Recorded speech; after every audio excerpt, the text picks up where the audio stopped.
Antes de comenzar, queremos recordarles que este espacio tiene un fin estrictamente educativo e informativo, basado en fuentes verificadas para fomentar una comprensión profunda de los hechos globales. Nos oponemos a la desinformación. Nuestra meta es el intercambio de conocimiento y análisis crítico, siempre bajo el respeto a todas las partes involucradas. La gran paradoja de Ginebra.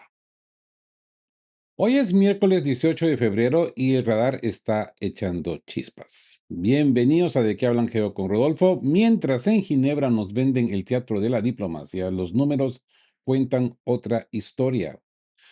Rusia está facturando más de $1.000 millones a la semana gracias a una paradoja económica que nadie nos quiere contar, que nadie nos explica. Hoy verán cómo los ataques de Kiev a las refinerías están llenando las arcas del Kremlin. ¿Por qué Zelensky se esconde detrás de un referéndum para no ser llamado traidor? Y la fría puñalada por la espalda que Stratford acaba de confirmar desde los despachos de Bruselas. Ucrania está siendo empujada a una zona gris de segunda clase. ¿Paz o traición? Abróchense los cinturones que arrancamos. Cine Mora. Chantaje en el Druzhba y el efecto boomerang. Die Blomberg. Empezamos con una noticia del Berliner Zeitung. Dmitry Peskov acaba de lanzar una acusación gravísima. Ucrania ha dañado el oleoducto Druzhba. No es solo un ataque a Rusia, es un chantaje energético directo contra Hungría y Eslovaquia. ¿Por qué?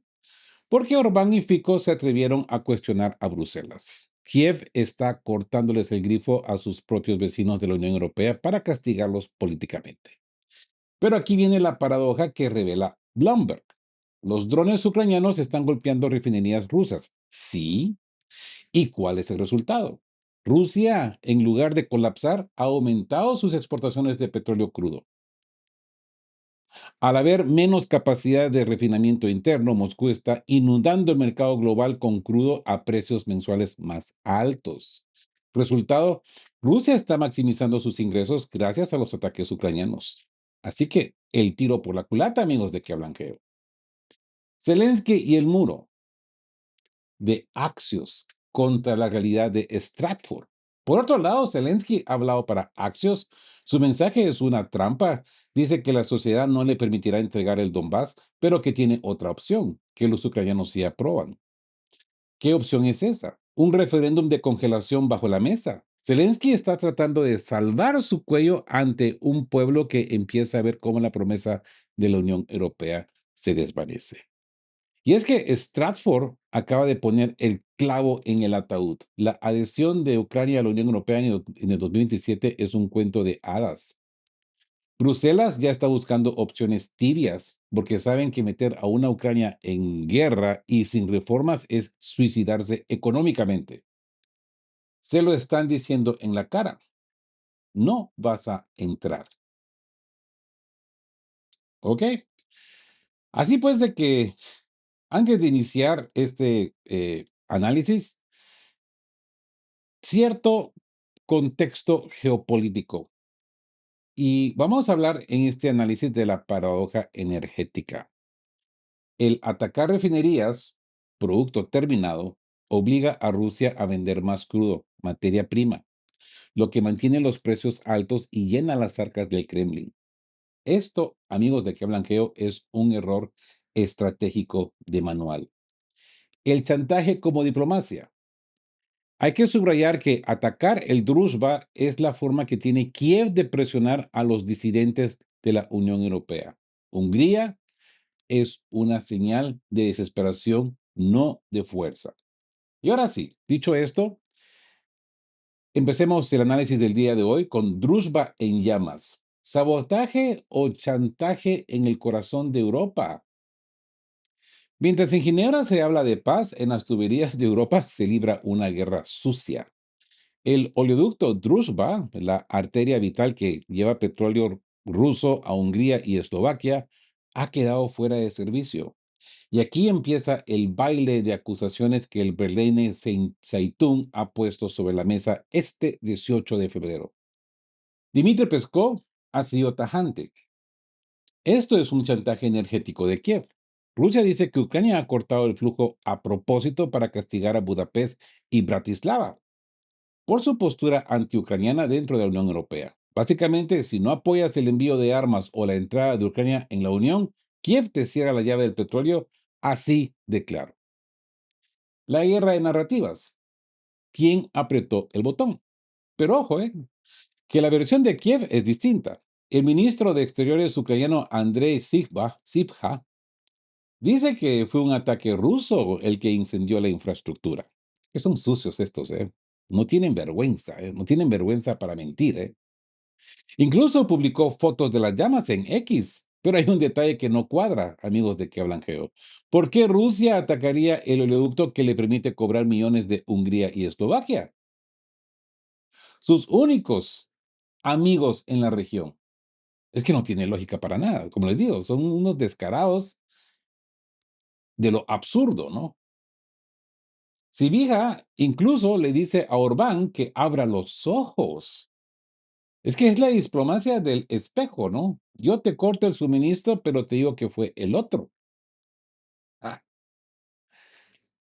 y este tipo de gente es la que los europeos quieren en la Unión Europea. ¿Mm? Buena suerte con eso, ¿eh? Quizás se lo merecen, ¿no? Bueno, respuesta de las hienas y el plan B. Hungría y Eslovaquia no se han tragado el cuento de Kiev.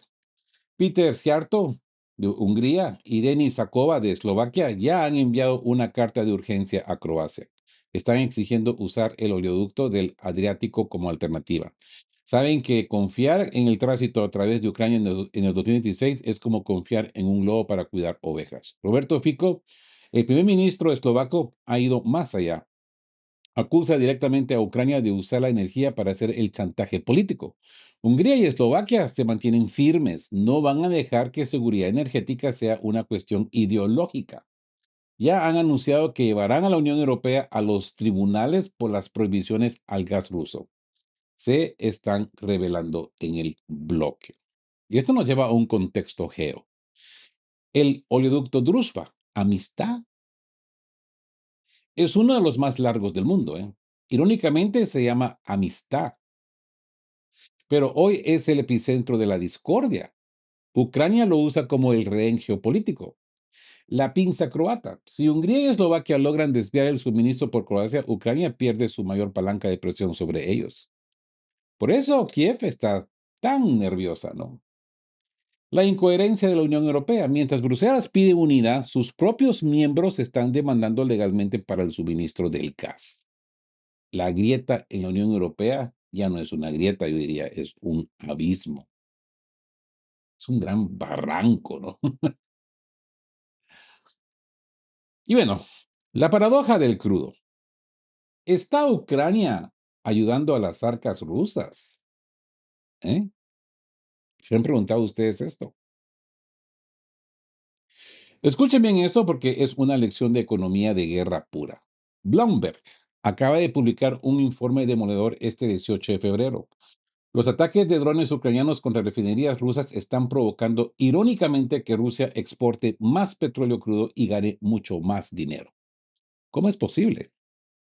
Es física simple, amigos de que hablan yo. Si Ucrania golpea refinerías como las de Lukoil en Volgogrado o Ukhta, Rusia no puede procesar ese petróleo para convertirlo en gasolina o diésel interno. Entonces, ¿qué hace el Kremlin? Lo mete en barcos y lo vende como crudo al mercado internacional. Resultado, las exportaciones han subido por cuarta semana consecutiva, alcanzando los 3,39 millones de barriles por día. ¿Ok? El botín de guerra del Kremlin no solo exporta más volumen, sino que los precios promedio están subiendo. ¿Mm? Esto ha llevado a los ingresos militares del Kremlin a su nivel más alto en tan solo 2 meses. Mientras Kiev celebra el humo en las refinerías, el Departamento del Tesoro de Moscú celebra el flujo de caja. Es lo que llamamos el efecto de rebote, ¿no? Golpeas el procesamiento, pero alimentas la exportación de materia prima. El giro total hacia China. Adiós, India. ¿Sí? Como lo escuchan. Pero aquí hay un cambio de tablero brutal en el radar. Rusia ha abandonado casi por completo el mercado de India. En febrero, solo un cargamento de crudo ESPO fue hacia el sur de Asia. ¿A dónde se está yendo todo el petróleo del Ártico y el Pacífico? A China. Pekín está absorbiendo más de 2 millones de barriles diarios. China se ha convertido en la aspiradora gigante del petróleo ruso, aprovechando que India se ha retirado bajo presión de Washington, que les ofreció un trato arancelario a cambio de soltar la mano de Moscú. Rusia no ha perdido al cliente, simplemente ha cambiado de gigante. Mm. El general invierno ataca en el Báltico, pero no todo es color de rosa para Moscú. Blomberg advierte de un peligro real, el hielo. La zona de los puertos del Báltico, como el de Ust-Luga, tiene la capa de hielo más gruesa en 15 años. Ya hubo un accidente con un petrolero y la escasez de barcos rompehielos podría frenar ese ritmo frenético de ventas. La naturaleza está haciendo lo que los drones no pudieron, ponerle un freno físico a la salida del crudo. Estas son informaciones explícitas de Bloomberg. Ahora bien, hablemos de esa inversión de flujos. Rusia tiene 140 millones de barriles almacenados en el mar. Es una reserva estratégica gigante que están soltando poco a poco hacia China para mantener los precios estables. El error de cálculo de Kiev. Al atacar las refinerías, Ucrania daña el suministro de combustible interno ruso, que es un problema logístico militar, pero le regala a Rusia un excedente de crudo para exportar que estabiliza su economía global. La pinza ártica.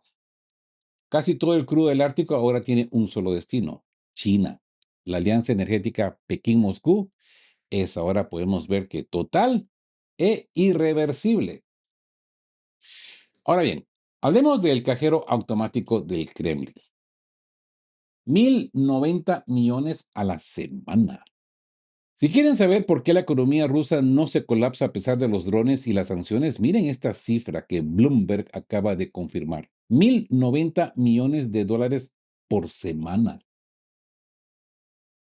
¿Mm? Esa es la media de ingresos que Moscú ha recibido por sus exportaciones de crudo en los últimos 28 días. En la semana que terminó el 15 de febrero, el Kremlin metió la quinta marcha. 32 petroleros gigantes salieron de puertos rusos cargados con 24,4 millones de barriles. Estamos hablando de un promedio diario de 3,49 millones de barriles diarios. Es un aumento de 330,000 barriles por día respecto a la semana anterior. Casi nada, ¿verdad? Casi nada. El efecto Oriente Medio y el regalo de los precios. Porque aquí está lo que es más interesante para el radar geopolítico, las tensiones en Oriente Medio. Lejos de perjudicar a Rusia, están manteniendo los precios globales a niveles que favorecen a Moscú. El petróleo ruso no solo se vende más, sino que se vende ahora más caro por quinta semana consecutiva. Miren los precios por barril según Argus Media. El crudo ESPO, el que va hacia China, subió 51,99. El crudo enviado a la India alcanzó el 58,85, su nivel más alto desde noviembre. Incluso el Urals del Báltico y el Mar Negro está subiendo de precio. Así que 160 millones de dólares extra en una semana. Hagan las cuentas conmigo, amigos de aquí hablan. ¿Ok?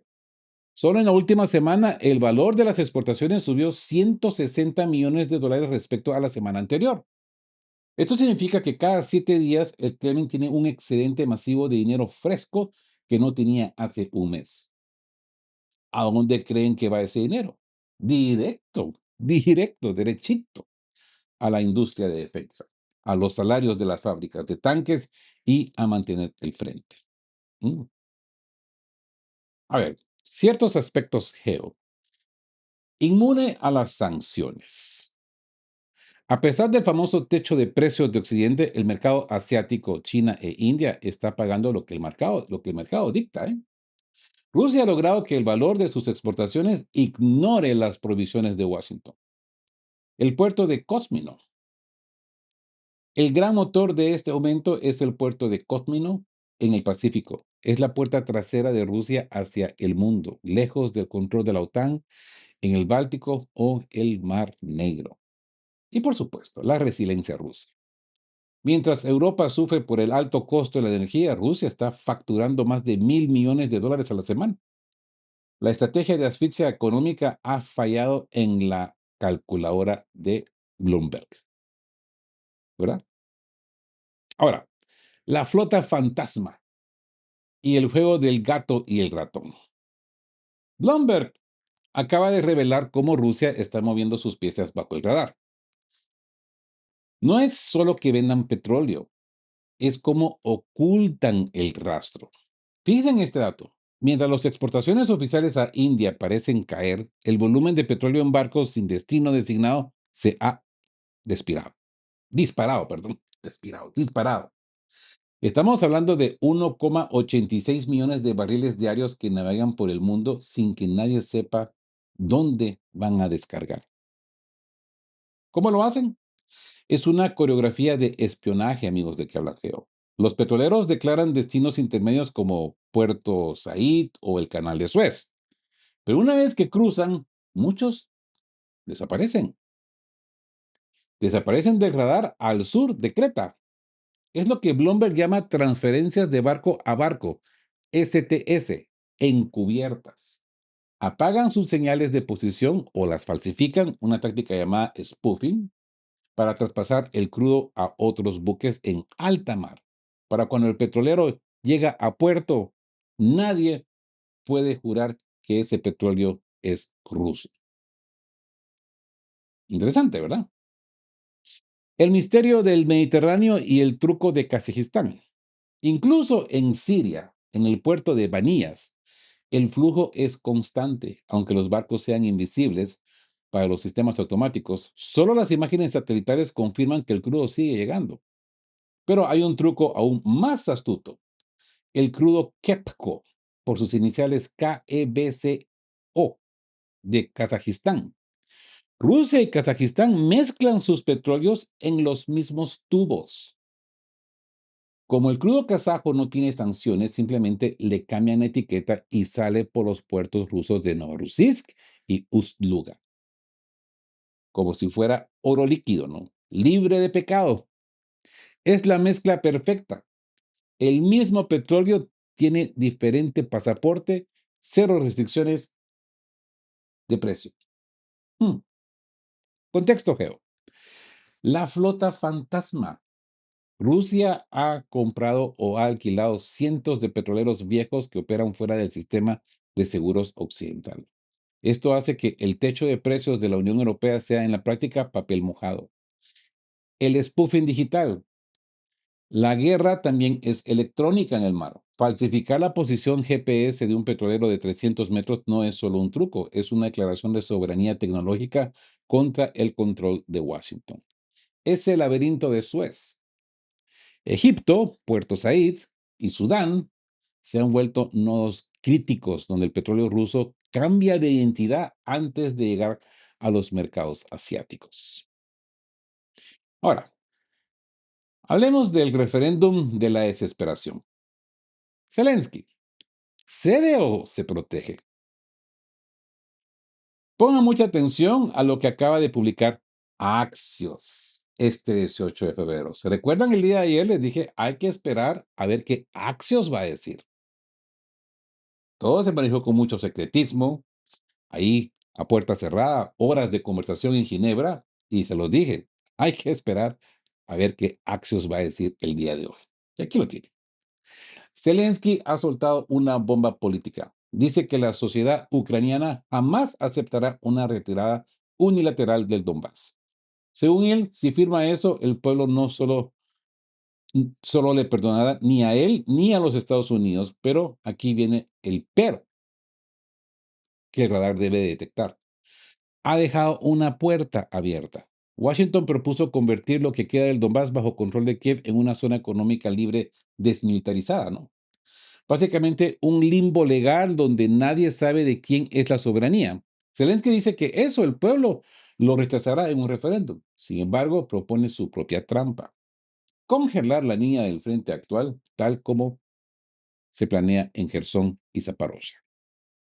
Así que el referéndum como un escudo humano. ¿Qué está haciendo Zelensky aquí, amigos de que hablan Geo? Está usando la democracia como un escudo. Al exigir que cualquier acuerdo pase por un referéndum, se quita la responsabilidad de encima si el pueblo vota no a la paz de Trump. Zelensky puede decirle a Washington: yo quería, pero mi gente no me deja. Es su póliza de seguro porque los radicales en Kiev, para que los radicales en Kiev, perdón, no le cuelguen en la plaza pública y en caso él sea territorio. Zelensky cree que si el documento dice adherirse a la línea de contacto existente, congelar la guerra, la gente votará que sí. Es decir, prefiere una paz fría y dividida que una retirada formal. Es la coreanización, ¿no?, de Ucrania, presentada como una victoria moral. ¿Mm? Lo único que está buscando Zelensky es la continuación de la guerra. La guerra se termina, él se termina. La guerra continúa, él tiene probabilidades de seguir continuando. Ahora, el dardo contra Trump. Dice: es más fácil presionarnos a nosotros. Zelensky también le ha lanzado un dardo directo a la Casa Blanca. Se queja de que es injusto de que Donald Trump solo pida concesiones a Ucrania y no a Rusia. Es que yo creo que Zelensky se le olvida que él está perdiendo y Rusia está ganando, ¿eh? Y aquí suelta una verdad amarga. Sugiere que Trump presiona a Ucrania porque es el bando débil, mientras que no se atreve con una Rusia mucho más poderosa. Lo que no dice que Rusia va ganando. Miren, es un reconocimiento implícito de que el músculo militar de Moscú en este 2026 está dictando las reglas y a Trump solo le importa cerrar el negocio rápido, sin importar quién pierda la cara.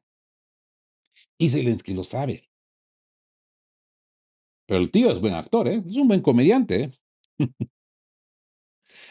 Ahora, cierto contexto geo. Eso de la zona económica libre. Este es un concepto clásico de las negociaciones de punto muerto. Intenta que el dinero, la economía, resuelva lo que las balas no pudieron. Pero en el Donbass, donde la identidad es el centro del conflicto, es casi imposible que funcione. Soberanía en el limbo. En el limbo. Zelensky admite que Washington no sabe quién mandará ahí. Eso significa que las conversaciones en Abu Dhabi y Ginebra están estancadas en lo más básico. ¿De quién es la tierra? ¿Mm? Los rusos la tienen claro. A Zelensky parece no le pasaron el memorando. Así que el referéndum como táctica dilatoria. Organizar un referéndum en Ucrania bajo ley marcial, con millones de desplazados y el frente activo, es una tarea de meses. Es otra forma de ganar tiempo, tal como advertía el hackeo de Palantir. ¿Se acuerdan que hablamos de Palantir? Todo esto ha sido calculado metódicamente con la inteligencia artificial de Palantir. Y bueno, hablemos del espejismo de Bruselas. Ucrania en la Unión Europea para el 2027. ¿Se la creen? Pero bueno, la guardia siempre alta, amigos de que hablan geo, porque Zelensky sigue repitiendo que Ucrania estará lista para entrar en la Unión Europea en el 2027. Lo dice en cada discurso, lo vende como la luz al final del túnel, pero el análisis de Stratford de Estados Unidos de este 18 de febrero es un balde de agua fría helada. Ese escenario es una utopía. A pesar de que Bruselas quiere anclar a Ucrania en Occidente para debilitar a Rusia y ganar una potencia agraria, la realidad técnica es un muro. No es solo la corrupción o la forma judicial, es el imperativo estratégico. Stratford es claro: la Unión Europea no va a admitir a un país que mantenga hostilidades activas con una potencia nuclear. Meter a Ucrania hoy sería como meter un cortocircuito en el tablero eléctrico de Europa. La adhesión gradual o el premio de consolación, como le quieran llamar. ¿Qué está planeando Bruselas entonces? Como saben que la adhesión plena es imposible, han empezado a hablar de opciones tibias. Proponen una adhesión por etapas. Es decir, te damos acceso a algunas partes del mercado, te dejamos sentarte en algunas mesas, pero no tienes voto ni, lo más importante, tienes la protección de la cláusula de la defensa mutua. ¿Mm? Los Estados miembros tienen un pánico a esa cláusula. Admitir a Ucrania ahora significaría que si mañana cae un misil en Kiev, toda Europa tiene que ir a la guerra total con Rusia. ¿Mm? Y en este 2026, amigos de qué hablan Geo, nadie en París, Berlín o Roma está dispuesto a morir por el Donbass. Prefieren el modelo Chipre, un país dividido donde el conflicto se internaliza, pero sin las garantías de seguridad que Kiev tanto mendiga. ¿Mm? El pequeño beneficio y el gran miedo. Stratford menciona que Ucrania aportaría seguridad alimentaria y materias primas para la transición ecológica. Pero eso es una moneda de dos caras. La entrada de una potencia agraria como Ucrania destruiría los subsidios de los agricultores polacos, franceses y alemanes. Y los holandeses, ¿no? Por eso el apoyo es de boca para afuera. Pero en los despachos de Bruselas, el freno de mano está puesto a fondo. Contexto geo. La cláusula 42.7 es el artículo de tratado de la Unión Europea que obliga a la asistencia mutua. Es el verdadero muro que impide la entrada de Ucrania. La Unión Europea no es solo un mercado, es un club de defensa velado y nadie quiere heredar la guerra de Zelensky, ¿verdad? El modelo gradual. Esto es, en la práctica, mantener a Ucrania en la sala de espera por décadas. Es lo que hicieron a Turquía o a los Balcanes. Te queremos cerca, pero no dentro. Credibilidad en el juego. La Unión Europea ha invertido tanto capital político que no puede decir no públicamente. Pero Stratford revela que ya están diseñando la narrativa para explicar por qué 2027 no va a suceder. ¿Ok? El muro de cristal. ¿Por qué Europa le teme a Ucrania? ¿Por qué el temor? En el 2022 no se hablaba de esto. Miren, en un lado, un saco de dinero con la bandera de la Unión Europea. En el otro, un mapa de Ucrania. La balanza se rompe. El miedo de los ricos y la furia de los pobres, ¿no? Si creían que el único problema de Ucrania para entrar en la Unión Europea era Putin, pues Stratford nos acaba de dar un baño de realidad cruda. Bruselas tiene un miedo atroz y no es a los tanques, es el dinero y a la estabilidad del club. Primero, hablemos de la fatiga de la reforma. En Bruselas no olvidan el caso de Hungría. Temen que una vez dentro, Zelensky o quien le suceda mande las reformas judiciales a la papelera. Pero lo que realmente quita el sueño en París y Berlín es el presupuesto. Ucrania es un país inmenso y tras la guerra extremadamente pobre. Meterla en la Unión Europea significa que los países ricos tendrán que pagar la cuenta de la reconstrucción durante décadas. Es contradictorio, ¿no? Porque al mismo tiempo se pelean por la reconstrucción de Ucrania, pero no por la verdadera reconstrucción, sino que solamente por los beneficios que esa reconstrucción les puede traer a ellos. ¿Mm? Pero ahora, reconstruir un país de verdad, a eso sí ya no les gusta. Los beneficios sí. Pero la reconstrucción, la verdadera reconstrucción, no.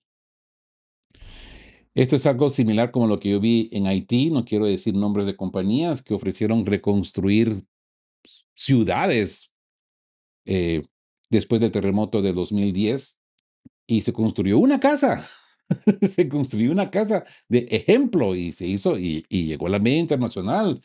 Creo que incluso artistas de Hollywood llegaron a tomarse la fotito ahí.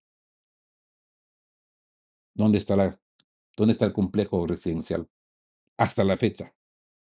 Miren, después de 16 años, solo esa casa ejemplo, solo esa casa prototipo quedó plantada ahí en Haití y era un proyecto de millones de dólares.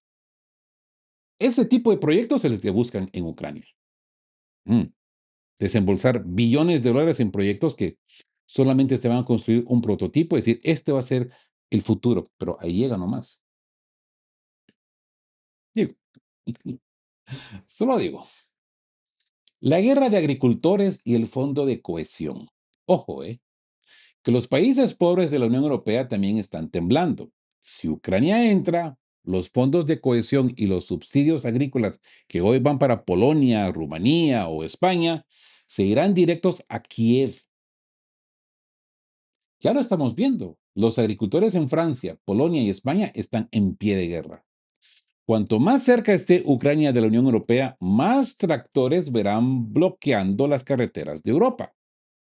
Es una batalla por la supervivencia del campo europeo. El fantasma de la extrema derecha y el veto de Orbán. Y no hay que ignorar el clima político.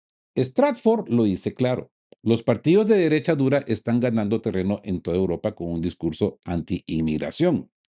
Los gobiernos centristas tienen pánico a una ola migratoria masiva de ucranianos buscando mejores salarios. Nadie quiere abrir esa puerta ahora o por ahora. Y por si fuera poco, está el muro de la unanimidad. Víctor Orbán y su animosidad personal con Zelensky son solo la punta del iceberg. Aunque Orbán pierda las elecciones en abril o aunque Bruselas intente saltarse las reglas, siempre habrá otro país, ya sea por economía o por ideología, que pondrán el freno. La Unión Europea no se ha ampliado en más de una década desde Croacia. ¿Y de verdad alguien cree que van a empezar ahora con un país en ruinas y en guerra? ¿En serio? Contexto geo. La trampa de la unanimidad. En la Unión Europea basta con un solo país diga no para que todo se detenga. No es solo Hungría, es cualquier nación que sienta que sus agricultores están en peligro, ¿verdad? ¿O me equivoco? Disfunción institucional. La Unión Europea ya es demasiado compleja de gestionar con 27 miembros. Añadir a Ucrania con su población y sus problemas podría causar el colapso administrativo del bloque, pero casi que de inmediato. El espejismo de la reconstrucción. Las empresas privadas solo invertirán si hay seguridad. ¿Mm? Si no hay paz real, el ancla en Occidente que promete Bruselas es solo una boya a la deriva. Hablemos de esa zona gris. ¿Una victoria para Moscú? Y bueno, aquí llegamos al corazón de la estrategia europea. Olviden las promesas de Zelensky sobre 2027. Stratford revela que Bruselas está cocinando un plan B, la adhesión gradual. Suena bien, ¿verdad? Pero lean la letra pequeña, porque es un contrato leonino. A Ucrania le darán migajas, programas de intercambio como Erasmus y acuerdos de defensa. Pero lo que realmente importa, el derecho al voto, la libre circulación de trabajadores y los miles de millones de subsidios agrícolas, quedará bloqueado indefinidamente. En resumen, Ucrania tendrá que obedecer las leyes de Bruselas, hacer todas las reformas, pero no tendrá voz ni voto en las decisiones del bloque.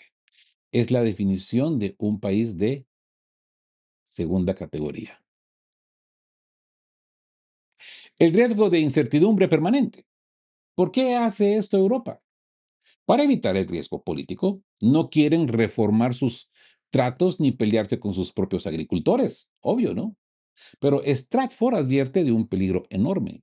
Atrapar a una Ucrania en una incertidumbre permanente, esto solo alimentará el descontento interno. Imaginen a los ucranianos 3 años de guerra dándose cuenta de que han sacrificado todo para ser un miembro marginal sin soberanía real. Es la receta perfecta para una futura inestabilidad política en Kiev y absorbida por Europa. Con tantos juguetitos que tienen los ucranianos ahorita y tanta especialidad que tienen volando cositas con inteligencia artificial, yo creo que los europeos tienen un mal cálculo acá. Imagínense que los ucranianos se sientan ofendidos, estos eh, supranacionalistas, y reflejen ese resentimiento contra Europa. Victoria para el Kremlin. La victoria silenciosa del Kremlin. Y aquí está el punto más amargo de este informe de inteligencia. Mientras el conflicto siga activo o incluso con una paz precaria, Ucrania seguirá siendo una zona gris. Y escuchen bien, amigos de Que Blanqueo. Esto es una victoria parcial para Rusia. A Moscú no le hace falta conquistar cada centímetro de Ucrania.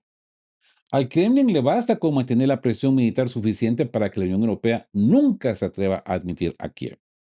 La incertidumbre juega a favor de Putin. Si Ucrania no es ni de la Unión Europea ni de la OTAN y vive en un limbo económico, su soberanía seguirá siendo limitada y vulnerable a la desestabilización de Moscú. Para Rusia, demostrar que puede congelar las ambiciones de la Unión Europea mediante la fuerza es un éxito estratégico rotundo. Así pues que nos encontramos con la trampa turca. A Ucrania le espera el destino de Turquía. Décadas de promesas mientras Europa extrae sus recursos y materias primas, pero sin darles nunca la llave de la casa. ¿Mm? Es la soberanía hipotecada, ¿no? Una media membresía. Es peor que no la membresía, porque Kiev pierde su capacidad de maniobra internacional a cambio de beneficios económicos tibios. El fracaso de Bruselas. Este resultado debilita la autoridad de la Unión Europea como garante de seguridad. Si no puedes integrar al país por el que te has jugado del capital político, dejas de ser un actor geopolítico relevante. Tanto han invertido en Ucrania, tanto han dicho de Ucrania, y terminar de esta manera, Europa va a quedar muy mal vista. Pero geopolíticamente se convertiría irrelevante. Así pues que el radar ha sido claro hoy. Entre el petróleo fantasma de Rusia, los referendos desesperados de Zelensky y la zona gris que prepara Europa, el futuro de Ucrania se parece más a un protectorado que a una nación soberana. La guerra en el frente continúa, pero en los despachos el destino ya se está escribiendo con tinta de realismo cínico. ¿Ustedes qué creen? ¿Aceptará el pueblo ucraniano ser un socio de segunda clase tras tanto sacrificio? ¿O estamos ante el inicio de una nueva fractura social y muy peligrosa, con muchos juguetitos que vuelan con mucha precisión, aparentemente? Los leo en comentarios. Más tarde volvemos con más presión. Como siempre les digo, queridos todos, estén juntos, fuertes, siempre busquen por la verdad y sean justos. Chao, chao.